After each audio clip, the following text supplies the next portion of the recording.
الثالث عشر. بسم الله الرحمن الرحيم. الحمد لله رب العالمين، وبه نستعين على أمور الدنيا والدين، والصلاة والسلام على أشرف الأنبياء والمرسلين نبينا وحبيبنا محمد وعلى آله وصحابته الكرام أجمعين. أما بعد، وتوفيق الله سبحانه وتعالى na msaada wake kwetu, tumekusanyika tena katika darasa zetu za baada salati dhuhur, ambapo leo ni dhuhuru يوم الأربعاء، ni ya dhuhuri ya siku ya Jumatano التاسعة عشرة ya mwezi 19 mwaka 1446 hijiria, ambapo 10 la pili la mwezi mtukufu wa Ramadhan linaelekea ukingoni, na linaingia 10 la mwisho la mwezi mtukufu wa Ramadhan, 10 la salama, mwadau Ramadhani ile inaondoka zake. Allahu almusta'an. نسأل الله عز وجل أن يعيننا على ما بقي، وأن يتقبل منا ما مضى. تموomba Allah subhanahu wa ta'ala atusaidie sisi katika taa na ibada na asiyam kwa kipindi kilichobakia cha Ramadhan, atutie nguvu kwa taufiki yake tuweze kupambana na masiku yaliyobaki. Lakini tumuomba Allah subhanahu wa ta'ala atukubalie katika yale masiku yaliyotangulia katika Ramadhan. Ndugu zangu, tukiendelea na darasa hii ya kitabu an-nabii sallallahu alaihi wa alihi wasallam fi Ramadhan, mtume sallallahu alaihi wa alihi wasallam alipokuwa katika Ramadhan 30 darsan. Katika darasa ya jana tulianza kusoma katika darasa ya 12, alaysa kadhalik? Tulidokoa darasa ya 12, mudarasatuhu sallallahu alaihi wa alihi wasallam alqur'ana fi Ramadhan, mpaka tukafikia kwenye nukta ya 5, ambapo Sheikh hafidhahullahu ta'ala anatoa nasaha zake kwa Waislamu as-saimin, watu wenye kufunga, juu ya kuitilia umuhimu Qur'ani na kuisoma Qur'ani kwa wingi katika mwezi wa Ramadhan, na akieleza fadhila zake. Nukta ya 5 anasema hafidhahullah, khamisan litakun qira'atuka lilqur'ani kama yali, na kiwe kisomo chako wewe Muislamu cha Qur'ani ni kama hivi ifuatavyo, kwa utaratibu huu unaotajwa. Maana pana watu hawana usomaji mzuri wa Qur'an, usomaji wao hauwapi fursa ya kuizingatia Qur'an na kuipa haki yake Qur'an kwenye ahkam at-tajwidiyya wa makharij al-huruf. Kuna watu hawalichungi hilo, bali kupata mazingatio kwa maneno ya Qur'an, kwa namna wanavyosoma. Sasa wasomaji wa Qur'ani katika Ramadhani tunaelekezwa utaratibu mzuri wa kusoma Qur'an. Alifu cha kwanza tunachoelekezwa, amekipa harfu ya alif, anasema اقرأ القرآن قراءة متأنية، isome Qur'ani kwa kisomo cha utaratibu, kisomo cha utulivu kabisa, bihaithu tatafahamu alayati, kwa kiasi ambacho unatafuta kuzifahamu aya. Kile kisomo chako kiwe ni cha utaratibu na mazingatio, ukitafuta kupitia kisomo hicho kuzifahamu zile aya. Hasa hii aya ninayoisoma hapa, maana yake nini? Allah anakusudia nini? Pana amri gani hapa ndani? Pana katazo gani kwenye aya hii? Pana hukumu gani? Pana mauidha gani hapa? Pana zingatio gani? Usomaji wako wa Qur'ani unatakiwa uwe na kiwango hiki cha utulivu na kutafuta kufahamu zile ayati ambazo wewe wazisoma.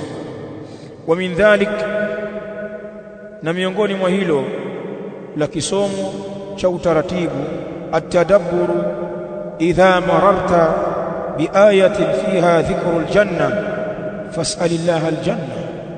Anasema na miongoni mwa hilo ni kuzingatia wewe msomaji, idha mararta biayatin, pindi utakapopita katika aya, ukasoma aya fulani kwenye Qur'an, fiha dhikru aljanna, kuna katika aya hiyo kutajwa pepo. Umesoma aya ndani yake imetaja janna, Sheikh anasema katika mazingatio, fas'alillaha aljanna, basi muombe Allah janna. Umepita aya jannatu adnin tajri min tahtiha al-anhar, alafu upita tu hapo, omba dua, ya rab allahumma as'aluka aljanna, as'alu jannatak ya rab, omba janna.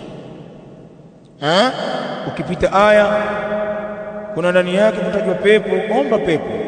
Wa idha mararta biayatin, na pindi utakapopita katika aya ambayo fiha dhikrun nar, kuna ndani yake kutajwa moto, au aladhabi, au kuna kutajwa adhabu, kuna aya kali, innal ladhina kafaru biayatina sawfa nuslihim nara kullama nadijat juluduhum badalnahum juludan ghayraha liyadhuqu aladhab.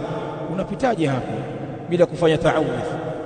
Mathalan, haika wale waliokufuru kuzikataa aya zetu, tutakuja kuwaingiza katika moto, kila zinapoiva ngozi zao tunawabadilishia ngozi nyingine mpya, ili wachomeke vizuri, wapate uchungu. Wapitaje hapo kwenye aya nzito kama hii? Kwa hivyo ukipita kwenye aya kuna kutajwa moto au adhabu, fata'awadh billahi minan nar, basi jikinge kwa Allah kutokana na moto, wa minal adhabi, na kutokana na adhabu. Wa idha mararta biayatin fiha tasbih, na utakapopita kwenye aya kuna ndani yake kutajwa tasbih, fasabbih bihamdi rabbik, na lisabbih, kwa kulihimidi jina la Mola wako mlezi. Aya inaamrisha tasbih, na mfano wa aya hizi ni nyingi. Wa idha mararta biayatin fiha tasbih, na utakapopita wewe katika aya kuna ndani yake tasbih, fasabbih, basi msabbih Allah subhanahu wa ta'ala. Huo ndio utaratibu. Sasa huwezi ukafanikiwa kwenye mambo kama haya kama huna kisomo cha utulivu. Ikiwa kisomo chako ni cha mbio kama wafukuzwa, zile herufi unazozisoma wewe mwenyewe hujisikii vizuri, wewe mwenyewe nafsi yako haisikii vizuri kwamba hapa nimetamka sini au sad, hapa ni qaf au ni kaf. Ile nafsi yako pia haipambanui. Kaifa tatafattanu ila almaani, vipi utatambua maana? Huwezi kujua. Wahakadha, na kama hivyo ndio utaratibu wako, kama jaa fi hadithi Hudhaifa radhiyallahu anhu qala, kama ilivyokuja katika hadithi ya Hudhaifa radhiyallahu anhu kasema. Hudhaifa anasimulia usomaji wa Mtume sallallahu alaihi wa alihi wasallam wa Qur'an kwenye hii riwaya. Hebu tuangalie na tupate mazingatio. Yakulu Hudhaifa radhiyallahu anhu, sallaitu ma'a an-nabii sallallahu alaihi wa alihi wasallam dhata laylatin, niliswali pamoja na Mtume sallallahu alaihi wa alihi wasallam usiku fulani, qiyamul layl. Mtume alikuwa anaswali at-tahajjud, faftataha al-baqara, Mtume akaifungua suratul baqara. Wama adraka mal baqara, unaifahamu al-baqara na urefu wake. Mtume akaifungua sura hii. Faqultu yarka'u inda al-mi'a, nikasema atarukuu Mtume akifikia aya 100. Akadhania hivyo. Faqultu, nikasema yarka'u inda al-mi'ati, anarukuu Mtume kwenye aya 100. Thumma mada, kisha akapita bwana, aya 100 zikapitiliza, kafika kwenye 100 na akavuka.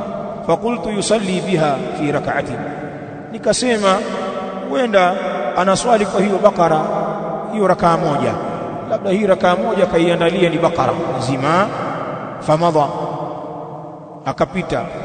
Faqultu yarka'u biha, basi atarukuu. Lakini alichokiona baada ya hata ya kumalizika hiyo Baqara alichokiona Hudhaifa sio kurukuu, thumma iftataha an-nisaa. Adhim. Kwa mtu mwenye kujua Qur'ani unazifahamu hizi sura kisha akaifungua suratul Nisaa faqara'aha, akaisoma rakaa moja hiyo Sheikh. Thumma iftataha Ala Imran, kisha akafungua suratul Ali Imran faqara'aha, akaisoma pia.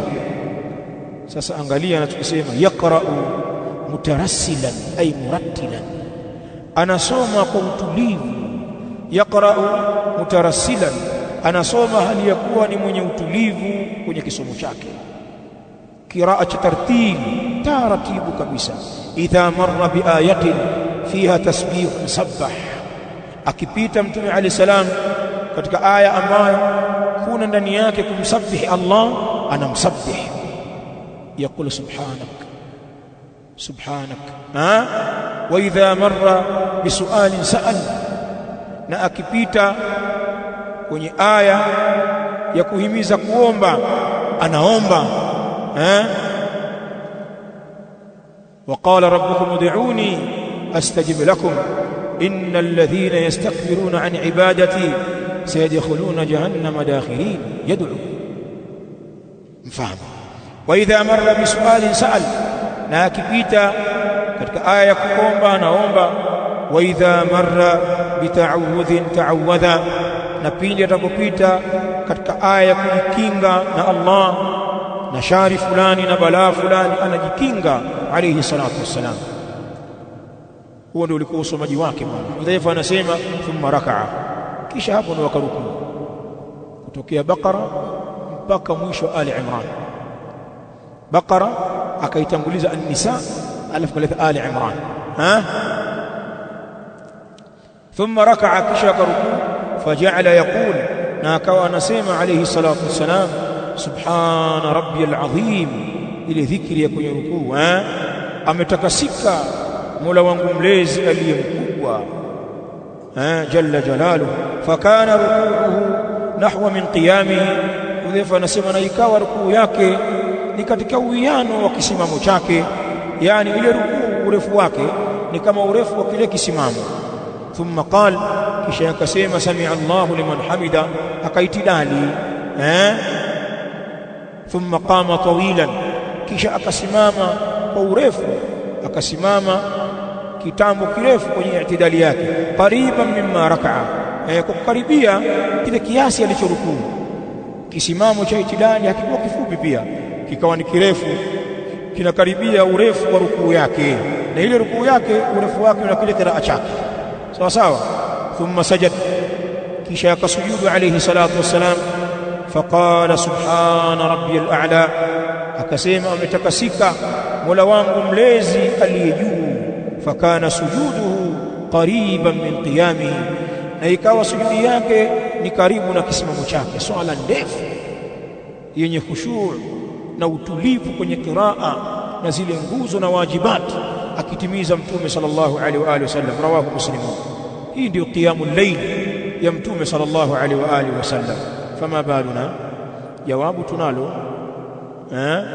Tuna madereva, tuna maimamu wanaitwa maimamu wa mwendo kasi kwenye baadhi ya misikiti. Wanasema wenyewe asubiria abiria huyo chap chap. Imamu anawapa time nzuri ya kwenda kunywa alkasusu, mnachapa swala ya chap chap dakika 40, swala imekwisha, nakuta vijizee vimetoka nje ya msikiti na kunywa kahawa pale. Washamaliza zamani tayari, wanatoka jasho walivyokimbizwa. Jambo jingine la usomaji wa Qur'an, anasema awiqra al-Qur'ana, au isome Qur'ani qira'atan 'adiyya, kisomo cha kawaida. Hadru, yani kiasi cha kati na kati, kasi fulani, yani sio qiraa cha, sio batia, sio qiraa cha taratibu sana, na sio saria, kiko kati na kati. Hadrun litukthira min alqiraa, ili ukithirishe katika kisomo. Inafaa kusoma kisomo hichi ukaenda mbio ya kati na kati, ukawa sio unayesoma taratibu sana wala sio mwenye kasi sana, hicho pia chafaa. Lakini Sheikh anasema wa tariqatul ula afdalu, na njia ya mwanzo ya usomaji njia at-ta'anni, ya utulivu, utaratibu, ndio bora zaidi. Nasema lakini anatuambia hapa, anasema akituambia walakin ihdhar an taqra al-Qur'an kashi'ri, kuna makosa kahadha shi'ri, rekebisheni hapo walakin ihdhar, lakini tahadhari wewe an taqra al-Qur'an kashi'ri, tahadhari wewe kuisoma Qur'ani kama vile mashairi, kama yafalu ba'd al-juhal, kama wanavyofanya baadhi ya wajinga, kwa wanasoma kama unaimba, unafanya maskhara uzingatii mambo, kama wale watu ambao wanasoma Qur'an wengine wakisikiliza sio kwa kuzingatia Qur'an na kuwaidhika, wanasoma kama vile wapo kwenye sanaa, wamekwenda kutumbwizwa. Aya zataja adhabu, zataja waidi wa janna, zina qasas za manabii, za watu wema, watu waovu waliotamarrad. Aya zinaumiza watu, wamejua Allah Allah Allah Allah Allah Allah, hamsikii visomo hivyo, watu washangilia wakimsifia yule msomaji, lillahi darrak lam talid an-nisaa mithlak. Allah ndio anayajua maziwa ulionyonya wewe, wanamwambia hivyo. Wanawake hawajazaa mfano wako bwana. Wengine wanasimama na makelele hivi, hawajui kimesomwa nini, na yule msomaji naye anafurahia zile sifa, anawaangalia kwa madaha pale. Msomaji gani? Hakuna kuzingatia Qur'an. Kisha anasema kipengele cha 6, anarudi kule kwenye vipengele vyake. Sasa hapa aliingiza kutufundisha namna ya kusoma Qur'an, akatutajia vipengele viwili, alifu wa ba. Sasa anarudi kwenye namba zake, namba 6 katika nasaha zake kwetu. Allimi nnasa fi Ramadan al-Qur'an, ewe mwenye kuijua Qur'an, imamul masjid, sheikhul qarya, talibul ilm, mtu muislamu ambaye unaijua Qur'an, sadaqa ya Qur'ani ni kuifundisha. Allimi nnasa fi Ramadan al-Qur'an, wafundishe watu katika Ramadhani Qur'an. Falidhalika fadlun adhim, lina jambo hilo na lina jambo hilo fadla kubwa. Lihadithi an Uthman ibn Affan radhiyallahu anhu, kwa hadithi kutoka kwa Uthman ibn Affan al-khalifatu الثالث عن النبي صلى الله عليه وآله وسلم, kutoka kwa mtume sallallahu alaihi wa alihi wasallam, قال, mtume kasema, khairukum man ta'allama al-Qur'ana wa 'allamahu, mbora wenu nyinyi ni yule aliyejifunza Qur'ani na akaisomesha Qur'ani. Rawahu al-Bukhari. Kisha anasema wanabbih ala al-imam, na mzindue imam, mzindushe imamu wako katika msikiti wako, an yataassa bin nabii sallallahu alaihi wa alihi wasallam, amuige mtume sallallahu alaihi wa alihi wasallam kwenye usomaji wake wa Qur'an. Fa idha marra bi ayatin fiha tasbihun sabbah, akipita huyo imamu kwenye aya hakuna ndani yake kufanya tasbihi, basi afanye tasbihi. Ikiwa imamu wako anaghafilika na jambo hilo, mkumbushe, wa hakadha, ili watu wapate kumuiga. Somo la 13, juduhu sallallahu alaihi wa alihi wasallam fi Ramadan. Somo hili shekhe wetu hapa hafidhahullahu ta'ala katika kitabu chake ni somo nambari 13, ni katika masomo muhimu katika Ramadhan. Juduhu sallallahu alaihi wa alihi wasallam, ukarimu wake mtume sallallahu alaihi wa alihi wasallam fi Ramadhan, katika mwezi wa Ramadhan. Mtume sallallahu alaihi wa alihi wasallam alikuwa ni mtu mkarimu alayhi salatu wassalam. Alayhi salatu wassalam alikuwa yuko mbele kwenye kujitolea, hakuwa mbakhili alayhi salam, wala hakuwa mchoyo, wala hakuwa mbinafsi. Sifa hizi mbaya mbaya hakuwa nazo mtume sallallahu alaihi wa alihi wasallam, bali mtume wetu Muhammad sallallahu alaihi wa alihi wasallam amesifika na ukarimu, amesifika na ukunjufu wa nafsi, tabia ya kutoa. Hili limetajwa kwake likithibitishwa na Qur'an, lakini pia wale walioishi naye katika maadui zake na vipenzi wake wamelikubali. Masahaba wamelielezea hilo, na hata makafiri washirikina katika zama zake hawakumtia kasoro kwenye hilo. Sasa katika Ramadhan Mtume Ali salam alikuwa ni zaidi, ule ukarimu wake na kujitolea kwake kunaongezeka maradufu.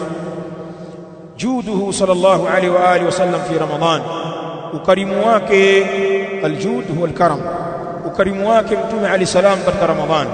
Ani ibn Abbas radhiyallahu anhuma, chini ya unwani hii Sheikh akaleta riwaya kutokea kwa Abdullah ibn Abbas ikithibitisha hili jambo. Riwaya hii yathibitisha ukarimu wa Mtume Ali salam. Ani ibn Abbas radhiyallahu anhuma qala, kutokea kwa ibn Abbas radhiyallahu anhuma amesema, kana Rasulullah sallallahu alaihi wa alihi wasallam, alikuwa Mtume sallallahu alaihi wa alihi wasallam ajwada an-nas, ni mkarimu zaidi katika watu. Wa kana ajwadu ma yakunu fi Ramadhan, na alikuwa ni mkarimu zaidi pale ambapo anakuwa katika Ramadhani. Ukarimu wake na kujitolea kwake kunaongezeka sana katika mwezi mtukufu wa Ramadhani. Hina yalqahu Jibril, wakati anakutana na yeye Jibril. Jibril alikuwa akimjia Mtume Ramadhani kwenye kila usiku akimsomesha Qur'an. Wa kana yalqahu fi kulli laylatin, na alikuwa Jibril anakutana naye Mtume katika kila usiku min Ramadhan, usiku wa mwezi wa Ramadhani. Fayudarisuhu alqur'ana, na anamsomesha yeye Qur'ani. Jibril anamtaliisha Mtume alayhi salam Qur'an. Fala Rasulullah sallallahu alaihi wa alihi wasallam, na hakika Mtume sallallahu alaihi wa alihi wasallam katika hiyo Ramadhani hiyo ajwad bil khair, anakuwa ni mwepesi zaidi kwa khairi, yuko mkunjufu sana kwa kasi ya ajabu, minar rihil mursala, kuliko upepo ulioachiwa. Hata kasi ya upepo haidiriki kasi ya Mtume sallallahu alaihi wa alihi wasallam katika aljud wal karam. Rawahu Shaykhan, hadithi hii wameitaja mashaka wawili na tumeisoma hadithi hii mara kadhaa. Sasa kuna nasaha kadhaa zinatolewa hapa kwenye jambo hili la kujitolea. Yakulu Sheikh hafidhahu Allah ta'ala, fa ya ayuha al-abd, ewe mja. Sheikh anatuita mimi na wewe waja wa Allah, anasema anfiq fi kulli wujuhi al-khair min as-sadaqat ala al-fuqara wal-muhtajin wal-yatama wa ghayrihim. Anatuambia sisi anfiq fi kulli wujuhi al-khair, toa wewe Muislamu katika kila njia za khairi, toa min as-sadaqati, toa katika sadaka, ala al-fuqara, juu ya mafakiri, toa katika sadaka zako, zitoe kwa mafakiri, walmuhtajin, na wenye haja, waliyatama, na mayatima, wa ghairihim, na wengineo. Toa katika neema ulionayo sadaka,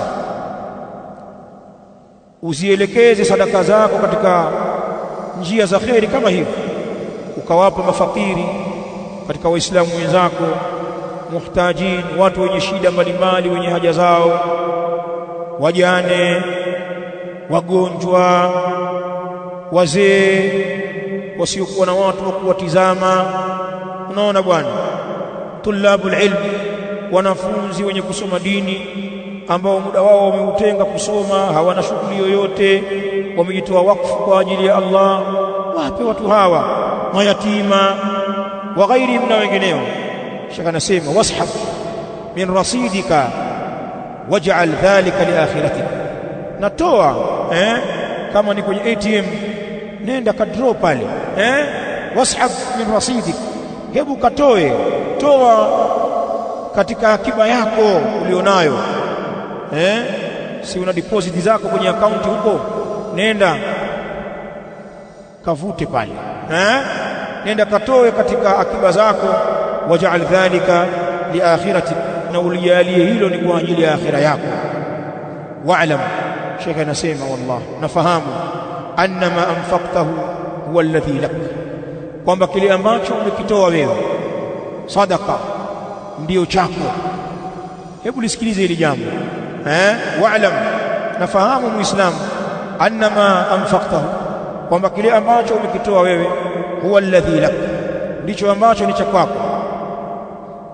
Wakati qala ta'ala, na amesema Allah ta'ala, wa anfiqu mimma ja'alakum mustakhlifina fihi, suratul Hadid. Allah subhanahu wa ta'ala anasema wa anfiqu mimma ja'alakum, na toeni katika zile mali ambazo, wengine usema miongoni, wa anfiqu mimma ja'alakum, na toeni katika zile mali ambazo amekujalieni nyinyi Allah subhanahu wa ta'ala mustakhlafina fihi, ni wenye kuzitawalia mali hizo, ikawa mnazimiliki ima kwa kuzichuma kwa mikono yenu au kwa kuzirithi, kama wanavyosema ulama. Qauluhu alayhi salatu wassalam wa anfiqu mimma ja'alakum mustakhlafina fihi ay biwirathatikum iyyahu amman kana qablakum. Baadhi mufassiri wanasema ay biwirathatikum iyyahu, kwa kule kurithi kwenu nyinyi hizo mali, amman kana qablakum, kutokea kwa wale waliokuwa kabla yenu. Pana watu wana mirundo ya mali tele, lakini hawajazitafuta wala hawajazichuma, wamezikuta. Ni mali zimechumwa na kutafutwa na wazee wao, babu zao na baba zao. Mtu anakurupuka nyumbani na kutana na mrundo wa mali, alafu unazimiliki kwa kuzirithi. Toa hizo mali ambazo Allah amekujalia wewe, unazitawalia kurithi. Toa. Na kuna wengine wana mali kwa kuzitafuta, wamechuma, wamekwenda mbio, Allah akawabarikia katika mbio zao, wakapata mali pia. Toa. wa anfiqu mimma ja'alakum mustakhlafina fihi, na toeni miongoni mwa zile mali ambazo amekujalieni nyinyi Allah ni wenye kuzitawalia ndani yake, mwazimiliki. Toeni. Al-Hadid aya 7. ولحديث الحارث ابن سويد قال، نكبتي حديث الحارث ابن سويد التابعي الجليل رحمه الله قال قال عبد الله، حديث الحارث أنا سموليه كتبكوا عبد الله، نا عبد الله هابو عبد الله بن مسعود، ناني هابو ابن مسعود. قال عبد الله وهو ابن مسعود، أمي سيما عبد الله ni Abdullah ibn Mas'ud, ndio alikusudiwa hapo.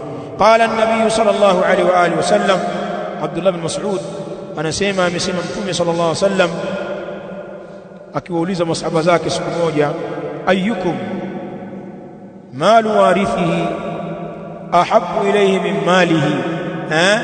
Swali zuri hilo. Mtume alayhi salamu anamwambia masahaba, ayyukum malu warithihi ahabbu ilayhi min malihi, nani katika nyinyi mali ya mrithi wake, mali ya mwenye kurithi katika mtu wake. Ayyukum malu warithihi, ni nani miongoni mwenu mali ya mrithi wake, ahabbu ilayhi min malihi, inapendeza zaidi kuliko mali yake. Swali hili ligeuze kwetu, waulizwa wewe, nani miongoni mwetu sisi mali ya warithi wake inapendeza zaidi kuliko mali yake? Wewe utasemaje? Qalu, wakasema, ya Rasulullah, ewe mtume wa Allah, ma minna ahadun illa maluhu ahabbu ilayhi, hakuna miongoni mwetu sisi yoyote isipokuwa mali yake inapendeza zaidi kwake yeye. Ile mali yako ndio unaipenda zaidi ubaki nayo kuliko ile ambao watakuja kurithi watu wako. Kuna wengine wala hutamani wa kurithi, ni vile huna budi tu, kwa sababu unarithiwa ukishakufa, huna namna. Hata ukisema sipate huyu, wewe ukizima sitawapa, kwa sababu urithi hujaugawa wewe mpaka tukusikilize. Mirathi imegawanywa na Allah. Hata ukiandika maandishi, mimi nikiwa na akili zangu timamu, mtoto wangu huyu Abdallah asipate chochote katika mali yangu, na mkithubutu kumpa mtanifuata makaburini. Tunampa, na hatukufuati kwa maandishi yako, tutakufuata kwa wakati wetu, wala tukusikilizi, kwa sababu ni wasia wa batil. Kuna watu wanaochukia warithi na kuna wengine potelea mbali, anagawa akiwa hai. Si kwamba anafanya hiba ndio anarithisha hivi. Kuna watu wanafanya hila, mimi nawapa tu watoto wangu, mimi mimi napenda kuwapa tu, lakini ndio mirathi. Anaacha kile kibanda tu anachoishi yeye pale. Lakini wakati mwingine kwa sababu ya dhulma zilizokithiri, watu walikuwa waoga, watu wana familia zinapodhulumiwa. Mtu akiangalia watoto wake, alafu anaangalia ndugu zake walimzunguka walivyokuwa majangili, maana anawajua yeye mwenyewe yuko hai, wanamchezea, wanamrusha vitu vyake macho kwa macho, kaka zake, wadogo zake, dada zake, shangazi zake, wanamrusha yeye. Nikifumba macho watoto wangu watapata kitu hapa. Ndio kuna watu wengine wanagawa mapema kwa ule uovu wa watu wa leo na uroho kwenye mali ambazo si zao. Basi hawa masahaba akasema, ya Rasulullah, ewe mtume Allah, ma minna ahadun, hakuna miongoni mwetu sisi yoyote, illa maluhu ahabbu ilayhi, isipokuwa mali yake inapenda zaidi kwake yeye. Qala, sasa mtume anatuelekeza mali yako ni ipi na mali ya warithi ni ipi. Sasa angalia unaipenda mali yako kiasi gani, kama ni mkweli. Asema fa inna malahu, tunasema hakika mali yake ma qaddam, ni ile aliyotanguliza, ile uliotoa kwa ajili ya akhira, sadaqa, az-zaka, ukafanya wakfu ile uliotanguliza lillahi. Fa inna malahu, kwani hakika mali yake huyo mtu, ma qaddam, ni ile aliyotanguliza, wa malu warithihi, na mali ya warithi wake mwenye kurithi, ma akhara, ni ile aliyochelewesha, ile aliyoiacha. Ile mali ambayo unaiacha ile si yako, ile ni ya warithi. Allah ameshawapa mafungu yao, bali pana watu hata sio ndugu zako wanaweza wakapata fungu la wasia. Mtu tu umemtunuku, umempenda, umekaa naye kwa wema, alikuwa anakuheshimu, historia ya maisha yako amekusaidia, unamweka pale. Na ile nyumba yangu ya Soweto atapewa kijana wangu wa kazi fulani, na itatolewa muda wa kuwa haijazidi theluthi ya mali, athuluthu wa thuluthu kathir. Wanapata. Kwa hivyo hizo mali ni za watu. Mali yako ni ipi? Ile ambayo umetanguliza kwa Allah. Adhimu. Kwa hiyo tujue sisi, ndugu zangu, kila tunavyowekeza katika ulimwengu wetu, tukawekeza kwenye biashara kubwa kubwa, kwenye majengo, tukawekeza fedha taslimu kwenye akaunti kule, mtu anapenda akaunti yake isome, tukafanya uwekezaji wa nyumba, mashamba makubwa makubwa, si jambo baya wala si haramu, wala si kama tumeambiwa tusifanye. Unapofanya uwekezaji huu kwenye dunia yako, lazima ujitathmini, umefanya uwekezaji upi kwenye akhira yako. Kuna mabilioni umeyawekeza katika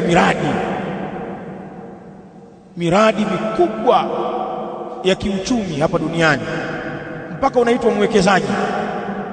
Tafakari, ukikaa ni mchana au ni usiku, umefanya uwekezaji upi kwa ajili ya akhira yako? Hili ndio swali la msingi sana. Tusikae tunasifiana kwenye uwekezaji. Unamsifia, si mchezo ule jamaa. Umeona kasiri yake shekhe, jamaa na kasiri jamani, kuna watu wanajenga bwana kasiri, magari mazito mazito, hata viongozi wa nchi hawana magari hayo, watu wanayo. Amewekeza kwenye mashamba, kwenye biashara, ana viwanda, akasifiwa katika hilo. Muislamu ana hela yule, tajiri yule. Haya, geuza upande wa pili wa shilingi, kawekeza nini kwenye dini ya Allah? Aina awqafuhu lidinillah, ziko wapi wakfu zake kwa ajili ya dini ya Allah? Aina almasajid allati banaha, iko wapi misikiti aliyoijenga? Aina almadaris allati yudiruha, ziko wapi madrasa ambazo anaziendesha? Iko wapi mishahara ya maimamu wanaoitoa? Ziko wapi posho za walimu wanazozitoa? Viko wapi vituo vya mayatima alivyojenga? Visima gani kachimba? Ana nini zaidi ya kuvimba na majumba na magari? Hadha mughaffal, huyu ni mtu aliyeghafilika, watakiwa umhurumie, sio umchekelee. Mtu anayejiachia kwenye dunia lakini ni mgumu katika dini yake, mtu mjinga kabisa. na wengine wanakwenda kuwekeza kwenye maasi. Mtu akatoa mabilioni ya pesa kwenye michezo ya kipuzi, mwekezaji kwenye mipira kwa mabilioni, akiwalipa wachezaji na kudhamini vilabu. Ukimfuata kwenye jambo la msikiti anasema niandikie bati 10 inshallah, ikijaa utazipitia shekhi, au ongeza na simenti 4 hapo. Mbavu wewe, ule watoa mamilioni kule. Wajinga matajiri wa Kiislamu, wajinga kweli kweli wengi wao, na wapo ambao Allah amewaonyesha milango ya khair. Wallahi wapo, hata kama ni wachache. Sisemi kwamba uwekezaji wao kwenye dunia ni kama kwenye dini, lakini angalau wamejikumbuka kwenye mambo ya kidini, hawako nyuma. Wamekumbuka kwamba wanaelekea akhira, wakafanya mambo makubwa yenye manufaa na Uislamu kupitia mali zao. Adhim. Ndugu zangu, tulizingatie sana jambo hili. Lakini pia napenda kusema mara zote, pamoja na kuwaangalia hawa wenye mali nyingi ni kwa kiasi gani wamejiwekeza kwa Allah, na sisi ambao tuna uwezo mdogo na uwezo wa kati, tujitathmini sisi tumefanya lipi katika mambo ya khairati. Kuna mambo mengi tunayafanya kwenye familia zetu, tunajibana tukajenga vibanda vyetu, alhamdulillah, tukastirika. Tunajibana tukawasomesha watoto wetu katika shule nzuri, angalau tunajibana watoto wetu wakala vizuri, wakavaa vizuri, alhamdulillah. Tuna akiba katika nyumba zetu. Tumejibana kwa kiasi gani kwa ajili ya akhira? Hili la kujiuliza sisi. Bajeti tunazozifanya kwa ajili ya uendeshaji wa maisha yako na familia yako, unafanya kwa ajili ya sadaka kwenye dini yako? Kuna bajeti yoyote kwenye mshahara wako kwa ajili ya sadaka, au kwenye posho zako unazopata, au kwenye biashara zako? Una kibubu hata kwa ajili ya sadaka na mambo ya dini? Una hicho kibati kwa ajili ya dini, au vibati vyako vya kupaua nyumba, vibati vya ada, si vibati vya kuongeza mtaji kama wanawake, vibati vya madera, vibati vya kuongeza vyombo, masufuria na mabeseni? Basi tuna mipango mizuri ya kujiwekea katika maisha yetu sisi wenye hali za kawaida. Sasa usitoe macho kuangalia matajiri tu kwanza. Matajiri hawatoi watu, matajiri sio bwana. Msikiti una matajiri huu, msikiti unawafanya biashara, lakini hamna kitu. Wewe unafanya kipi? Mbona makapu ya sadaka yakipita umekaa kimya na una 1,000 ya kutoa? Kimya, unaangalia wale wenye 20,000 ndio watoe. Wewe pia ni tatizo na unajiharibia. Tena wewe ni tatizo kubwa, na inawezekana wewe ukipata afadhali ya matajiri tulionao, angalau mara moja wakaota wanakufa wakaja kutoa. Na mtu anapata ndoto, anaota ndoto anazikwa, la ilaha illa Allah, la ilaha illa, anapelekwa watu ala Muhammad, ikurupuka hivi kwa kitandani, sallallahu. Asubuhi anakuja na mpango hapa, anakuja msikiti na mpango kazi, shehe bwana, wiki hii nitafuturisha inshallah. Kumbe alikuwa ameota anakwenda. Afadhali hawa wakiota wanakufa wanakuja kutoa, au wakipata ajali mbaya akanusurika, chupu aondoke, gari nyanga imeisha, breki ya kwanza anakuja msikitini, shehe zaka yangu nimepata ajali mbaya mimi juzi. Inawezekana hawa wakawa ni afadhali kuliko wewe ambaye una kidogo usiotoa, pengine ukipata ukahama na msikiti. Sisi tumewaona watu hao bwana, walikuwemo misikitini wakigaragara kulia na kuswali, walipopata tu hawako tena, wala hataki kuja, wala hataki mazoea na watu wa msikitini wala na maimamu, wala simu ya mashehe yapokei. Ana mambo mengi sasa, kwa sababu washapata. Sasa wakati mwingine ile hali yako ya kawaida ndio salama yako, toa katika hali ile, pengine ndio kheri yako, ukabakia hivyo mpaka mauti yako wakaja katika kheri. Jambo jingine hapa Sheikh anasema, kun jawadan fi Ramadhan bil atai was sadaqat, kuwa ni mwenye kutoa, kuwa ni mwenye ukarimu fi Ramadhan, katika Ramadhani. Kun jawadan ay munfiqan, kuwa ni mwenye kutoa, kuwa ni mkarimu, zote ni maana zake. Fi Ramadhan, katika mwezi wa Ramadhan, bil atai, kwa vipawa mbalimbali, kwa vitu mbalimbali unavyovitoa, wasadaqat, na kwa sadaka mbalimbali. Anasema wastaghilla fursat al-umr, na itumie fursa ya umri. Wallahi Allah amekupa uhai, ni fursa hiyo. Fastaghil fursat al-umr, na itumie fursa ya umri, kwa maana uhai uliokuwa nao tumia katika kujitolea. Fallahu a'lam, Allah ndiye mwenye kujua zaidi. Hal yati ramadhanu al-aam al-muqbil wa anta hayyun, je, itakuja Ramadhani ya mwaka ujao na hali ya kuwa uko hai? Leo umeidiriki Ramadhani ya mwaka huu, nani mwenye guarantee na mwenye ilmu kwamba Ramadhani ya mwakani 2026 atakuwepo? Nani? Allah ndiye mwenye kujua. Je, itakuja Ramadhani ya mwaka ujao wa anta hayyun, na hali ya kuwa uko hai? Am yati waqad kharajna min ad-dunya, au itakuja hiyo Ramadhani ya mwaka ujao na kwa hakika tumeshatoka katika dunia, tushaondoka hapa, tumeenda kwa Mola wetu. Kad mitta, kwenye mabano, umekufa. Unajuaje kwamba Ramadhani ya mwaka ujao itakukuta hai au itakukuta umekufa? Wakati kana sallallahu alaihi wa alihi wasallam, na alikuwa mtume sallallahu alaihi wa alihi wasallam, ajwada min ar-rih al-mursala, ni mwenye kasi zaidi kwenye kutoa, mwenye wepesi zaidi kuliko upepo ulioachiwa. Fakun mutaassiyan bihi sallallahu alaihi wa alihi wasallam, Sheikh anasema kuwa wewe Muislamu ni mwenye kumuiga mtume sallallahu alaihi wa alihi wasallam. Thalithan, jambo jingine anasema waqum bitaftiri saimin litanala ujurahum, nasimama wewe Muislamu katika Ramadhan kwa kuwafuturisha wafungaji, litanala ujurahum, kwa ajili upate malipo yao. Ukimfuturisha aliyefunga unapata thawabu za yule aliyefunga bila yeye yule mfungaji kupunguziwa chochote. Pana fursa sasa za kuzoa thawabu za wafungaji kwa wewe kuwafuturisha. Waqum bitaftiri saimin litanala ujurahum, na simama kwa kuwafuturisha wafungaji kwa ajili upate ujira wao. Lihadithi Zaid ibn Khalid al-Juhani, wa hadithi ya Zaid ibn Khalid al-Juhani qala qala Rasulullah sallallahu alaihi wa alihi wasallam, mtume alayhi salatu wasalam amesema, man fattara saiman, yoyote ambaye atamfuturisha mwenye kufunga, kana lahu mithlu ajrihi, atakuwa na yeye na mfano wa ujira wake huyo aliyefunga.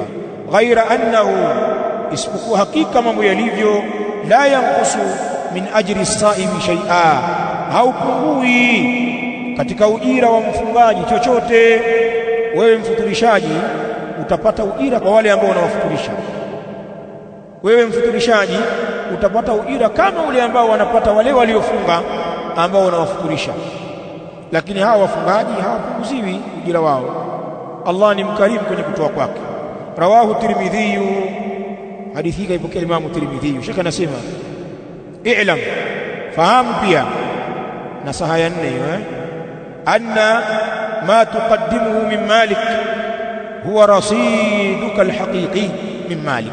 Wallah, fahamu Muislamu, anna ma tuqaddimuhu min malik, kwamba kile ambacho unakitanguliza wewe katika mali yako, huwa rasiduka alhaqiqi, ndiyo akiba yako ya hakika, min malik, katika mali yako. Akiba ya hakika ni hii, sio ile ambayo mnadanganyana hapa, mimi na akiba kwenye akaunti yangu. Akiba iko, zile ni za warithi, unaweza ukazima saa yote, ni akiba ya muda tu. Akiba yako ya kweli itakayokufaa ni ile uliyotanguliza. I'lam anna ma tuqaddimuhu min malik, fahamu kile ambacho unakitanguliza wewe katika mali yako, huwa rasiduka alhaqiqi, ndiyo akiba yako, ndiyo utakuwa umedeposit mahala penyewe hasa ya hakika katika mali yako. Walidhalika, na kwa hivyo basi, anfiq fi Ramadhan, toa sana katika Ramadhani. Lianna an-nafaqata fihi mudha'afatu, kwa sababu hakika kutoa katika Ramadhani ni kwenye kuongezwa ujira. Lianna an-nafaqata fihi ay fi Ramadhan, kwa sababu hakika kutoa katika Ramadhani, kujitolea mtu mali yake katika Ramadhani, mudhaafatun, ni kwenye kuongezwa ujira wake ni maradufu shekhe. Na ndio maana wale watu wajanja kwenye dini ya Allah, watu makini, hata az-zaka, zile zaka zao huwa wanazifanyia hesabu katika Ramadhani. Anapambana ule mwaka umzungukie ndani ya Ramadhani, alafu anatoa az-zaka fi shahr Ramadhan, anapata ujira mara mbili, ujira wa kutoa az-zaka, haki ya Allah kwenye mali yake, maana zaka sio haki yako, kukaa nayo ni balaa, balaa kubwa. Zaka ni haki ya Allah, ni lazima uitoe na uielekeze kule ambako Allah ameelekeza iende. Sasa mtu anatoa haki ya Allah ya zaka katika Ramadhani, akitarajia pia kupata ziada ya ujira, kwa sababu ya wakati wa Ramadhani ni wakati wenye fadhila. Pana watu hao, sio az-zaka peke yake, anaongeza na ziada ya sadaqat. Wako watu hao katika Ramadhani, na wengine hata habari hawana kabisa, wala hajawahi kufanya mtu hesabu ya zaka yake, hajawahi hata siku moja. Na ni katika mambo ambayo yatakiwa yazungumzwe sana, hajawahi. Na zaka ni kitu kidogo kabisa, sawa sawa zaka za mazao na matunda, zaka za pesa na vito, biashara, urudhu tijara, au ni zaka za mifugo, vitu vidogo kabisa. Haya, wewe angalia zakatul mali, pesa tu au biashara, zote zinaingia hapo. Makadirio yako kwenye dhahabu au fedha. Kwa dhahabu, kiwango cha chini cha mwanzo ni kumiliki gramu 85, alafu zikapitiwa na mwaka, bado uko nazo. Yani kiwango hiki kipitiwe na mwaka, umelipa kodi, umekula, umelisha watoto, umelipa nini, umelipa kodi za serikali, kibakie hauna madeni, hudaiwi. Ukiwa na kiwango cha gramu 85 ndio kiwango cha mwanzo. Kwenye kiwango hichi unatoa robo al-ushr, robo ya 10, 2.5. Tujalie kwa hesabu za chini, uone hajabu. Tujalie gramu moja ya dhahabu kama hivi sasa, dhahabu ile safi tuinunue kwa bei ya kati na kati, 170,000, au tuinunue kwa 180,000. Hiyo ni gramu moja ya dhahabu, 180,000 mara 85, milioni 15, laki ngapi? 300,000. Kiwango hichi ukawa nacho, kikapitiwa na mwaka mzima, ukifanya hesabu zako unaona bado kiko, baada ya kutoa matumizi yako yote. Hichi ni kiwango cha mwanzo cha mwenye kustahili kutoa zaka. Ukiwa chini hapo, wewe bado maskini, utakiwa upewe. Hichi ndio kiwango cha mwanzo na kuendelea hapo. Ukimiliki kiwango hiki, mathalan milioni 15 na 300,000, unatoa rubu al-ushr. Kwa hesabu nyepesi, usiende kwenye asilimia kama hujasoma kama mimi. Hii igawe mara 10, mafungu 10, sawa sawa, milioni 15 na 300,000 igawanye kwa 10, unapata milioni ngapi? Unapata milioni 1,500,000 na ngapi? Na 30. Hilo ndio fungu la 10. Sasa hili fungu la 11 unatoa robo, ligawanye mara 4, gawanya mara 4. Kwa hiyo zaka ya milioni 15 na 300,000 inayopitia na mwaka ni 382,500. Haya, wangapi tunaweza hilo jambo? Unatoa milioni 15, umekaa nao mwaka mzima, bado iko zaka yake ni 300,000 tu na 82,500. Tukipigia gramu ni 180,000. Ni hela gani? Hela kidogo. Haya, angalia zaka za mazao. Ujui watu wabakhili, mazao zaka yake ni pale unapovuna, haina mambo ya kupitiwa na mwaka. Az-zuruu wa thimar, zaka yake kiwango kinaanzia 5 awsuq, na alwisqu ni 60 sa'an. Wiski 5 tunasema zimepigiwa kwa kilo, ni takriban kilo 666 hivi. Kinaanzia hapo, mazao yanaanzia hapo. Umevuna mchele, umevuna mahindi, umevuna mtama, umepata kuanzia gunia 666 kwenda mbele. Chini hapo una zaka, umepata 600, 500, wewe una njaa, uza mahindi yako, kula na watoto wako. Lakini kuanzia 666 kwenda mbele, wengine wanafika mpaka 700 kwenye mavuno. Ikiwa umetumia gharama kwenye kulima kwako, umenyoshelea shamba, umekodisha, umetumia pembejeo za gharama, kilimo cha gharama, kilimo cha umwagiliaji, unaambiwa utoe nisfu al-ushr. Nisfu al-ushr, nusu ya 11, nusu yake. Sasa chukua kilo 666 zigawanye kwa 10, unapata kilo ngapi? Kilo 66 tu, si ndio? Hii 66 unatoa nusu yake, kilo 33. Yani umevuna kilo 600 na unatoa zaka yake kilo 33. Ikiwa umetumia kilimo cha mvua, unatoa al-ushr, unatoa 10 nzima. Kwa hiyo kilo 666 zaka yake ni kilo 66. Haya, wangapi tutoi zaka sisi? Mimi sina uwezo bana. Kumbe umekalia haki ya Allah na unaila. Zaka za mifugo ndio utacheka, utajua wafugaji wako mbali. Si mnajua zaka za mifugo? Ngamia kuanzia 5, mbuzi mmoja mwenye mwaka mmoja, ng'ombe wanaanzia 30, mbuzi mmoja mwenye mwaka mmoja, mbuzi na kondoo kuanzia 40, mbuzi mmoja mwenye mwaka mmoja. Unaweza ukaenda na hesabu hii, na wakibadilika kuna hesabu nyingine, lakini ni hesabu ya kawaida. Nakupa mfano. Haya, wafugaji wangapi watoi zaka? Ajibu.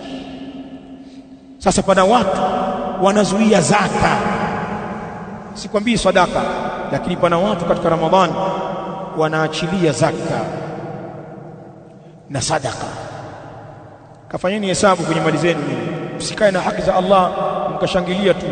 Jamaa na capital, si mchezo, anamtaji bwana, usifanye naye mchezo, ana keshi, anatoa zaka mpumbavu huyo, au amekalia haki za Allah, mali haina baraka. Na kuna makemeo makali sana kwa watu wenye kuzuia haki ya Allah. Wala yahsabanna alladhina yabkhaluna bima ataahum Allah min fadli huwa khayran lahum bal huwa sharrun lahum sayutawquna ma bakhilu bihi yawm alqiyamah. Soma aya hiyo ni balaa lake. Haya, tumalizie kipengele. Sheikh anasema wahris an tukhrija min malik, na pia kutoa katika mali yako, min al-an, kuanzia sasa, kabla an tamut, kabla hujafa wewe. Lihadithi Mutarrif an abihi qala, wa hadithi ya Mutarrif kutokea kwa baba yake amesema, ataitu an-nabiy sallallahu alaihi wa alihi wasallam, nilimwendea mtume sallallahu alaihi wa alihi wasallam, wa huwa yaqra, na hali ya kuwa yeye anasoma, alhaakum at-takathur.